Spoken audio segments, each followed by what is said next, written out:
This is the DJI Avata, and I've owned it just about a year now, and I wanted to give you guys my full, honest review on how I feel about this drone. It's a great drone, but it has one minor or major flaw, depending on how you fly.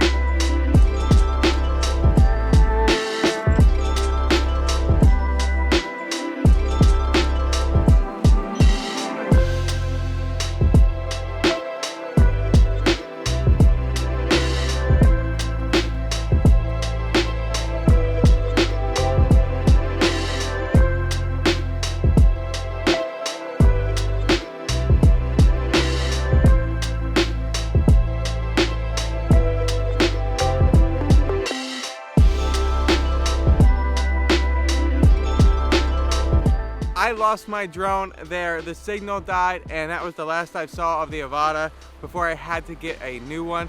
DJI customer support was nice, but I've learned a few things that I want to share with you guys about the Avata and other DJI drones as well. Before we start, I'm Kris Luckenbach. I'm a photographer and videographer out here in Kodiak, Alaska. The Avata was my first FPV drone, and I really enjoyed getting in the FPV world, starting with the motion controller and then eventually getting pretty good with the regular FPV remote. Before I ramble on some things that I don't like, I want to talk about what I do like and why I ended up getting another one, because it is a pretty good drone if you fly it within its limitations. So what's great about it? Well, it's a small pre-built FPV drone. There are a lot of pre-builts now on the market. 3 or 4 years ago, there wasn't that many options, but they definitely have come a long way. DJI has really made an exceptional drone.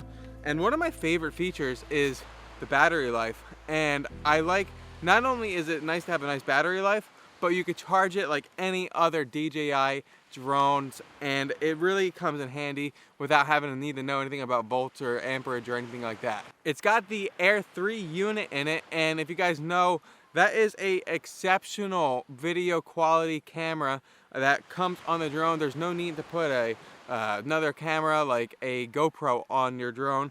The camera quality is pretty good for right out of the box. Another great thing with this drone is it is a great beginner drone. Whether you get the motion controller or the FPV remote, you can take off in normal and sport mode before you dive into manual mode, which is when things can get a little hectic. The other thing that's nice, and depending on who you ask is not also nice, is there's a lot of safety features on the drone, like auto pause or return to home, or you don't have to land it in manual mode. I like to just land in normal mode. Right before I land, I'll switch it over to normal, and it lands just like a regular drone, which comes in handy, especially on cliffs and spots where you're not sure if you can be 100% accurate. So without a doubt, I love this DJI Avata. It really is a fun drone. I've never had more fun flying the DJI Avata, but let's get into some frustrating things that I want to share with you guys. One, and the most important, is signal strength. It can lose signal strength just 500 feet away.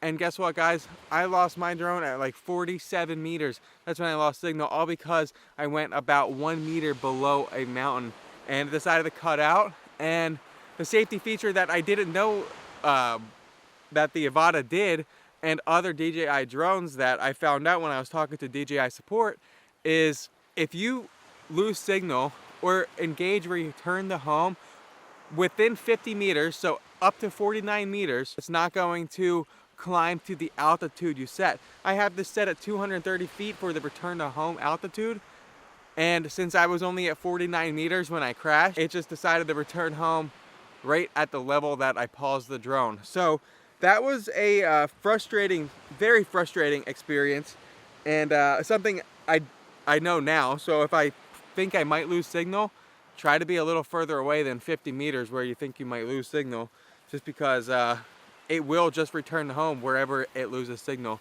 at that altitude. So it just crashed right into the mountain, went way down that cliff, and there was nothing I could do about it. In manual mode, which is my new favorite mode when flying a drone, the Avata definitely, I think, has some limitations, especially when it comes to making sharp turns or sharp and quick movements.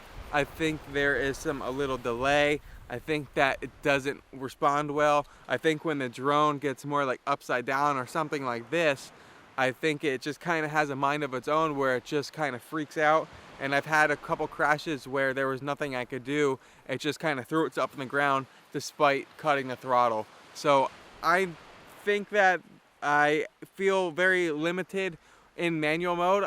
Unless I get sent another drone from another FPV company, I would love to test out and see if other drones respond the same or not. I'm pretty sure that other drones will respond way better, more accurately, whatever you do to the controller is what the drone does.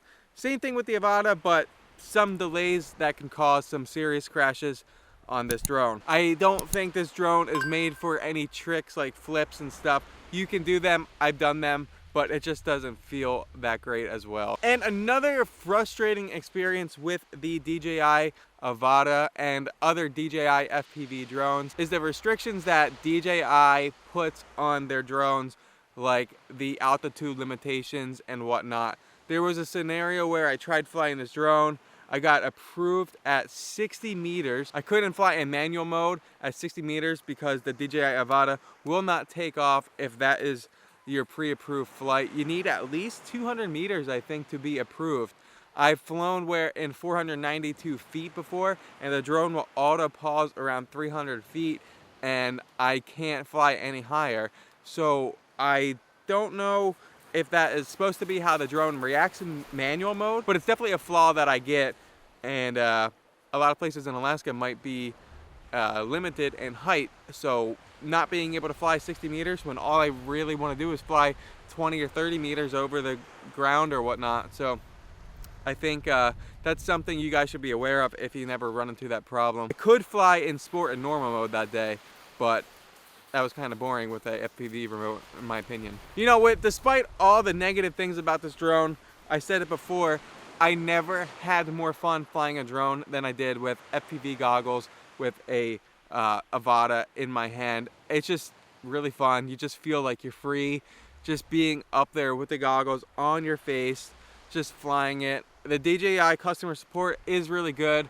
I didn't get a flyaway because I wasn't aware of the instructions where 50 meters or less you'll lose your drone because you're not going to get the altitude limit that you set on the return to home. It's just going to return at the altitude that you lost signal. So DJI said, I'm sorry, but you should know those rules, and they gave me a 40% discount to get the next drone, which I was like, okay. I was really gonna get a new FPV drone, but that was going to be like $800 with the batteries and whatnot. So I decided not to do it and just stick with the Avata for at least another year. If I have some more issues or whatnot, I might leave the DJI system for FPV drones. But like I said, guys, I hope this video inspires you to get an Avata, try it out, or maybe there's some things I said that you're like, okay, I'm not getting the Avata. Whatever it is, let me know if you guys want to get one. If you already have one, what are your thoughts on it? I think after a year of owning it, it's fun, and my favorite thing to do is hang out with the dogs over here. Let me see if you can, there we go. I got the dogs, and we just fly with them. So I love chasing them with the drone. Well, I don't chase them, but what I do is kind of just follow them when they are playing with their sticks and whatnot.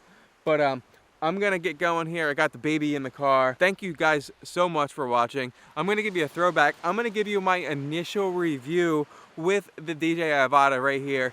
If you guys clicked that video, it was an awesome experience because my first flight with this drone with the motion controller, a bear walked right in front of my shot. It was super awesome. Really, really cool experience to see. Anyway, that's all I got for you guys. Thanks for watching. I'll see you in the next one. Bye.